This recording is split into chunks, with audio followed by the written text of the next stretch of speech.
అయితే ఒక 2 మంత్ నుంచి నాకు సమస్య ఏంటో తెలుస్తలేదు. అదే ఉన్న పలానా డిపార్ట్మెంట్ వాళ్ళు ఫైనల్ నోటీస్ ఇచ్చారు ఇల్లు ఖాళీ చేయమని ఫైనల్ నోటీస్ ఇచ్చిన దేవుడిని ఒకటి అడుగుతున్నాను, నాకు ఎందుకు ఇట్లా అవుతుంది ఆయన? నేను మార్నింగ్ ఈవినింగ్ టైంలో టైం తెలుస్తలేదు, ఏం తెలుస్తలేదు. నిద్ర అనేది ఎంత నిద్రపోదామన్నా నిద్ర రావట్లేదు.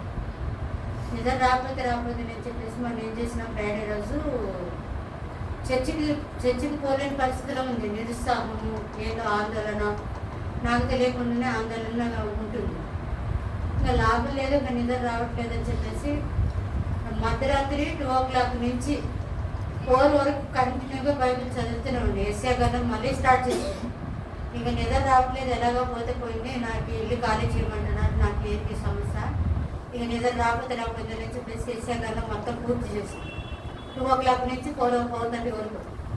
అప్పుడు దేవుడు నాతో మాట్లాడి, నీ కట్టడలు నేను ఎక్కడుతాను, నీ కట్టడలు నేను మళ్ళీ కడతా, నీ ప్రాకారం నేను మళ్ళీ నేర్పిస్తాను, ఇల్లు ఖాళీ చేపిస్తున్నారని నువ్వు అదే ఆందోళన చెందుతున్నావు అని చెప్పేసి దేవుడు నాకు పదే ఏసేగంధం ద్వారానే మాట్లాడుతున్నాడు.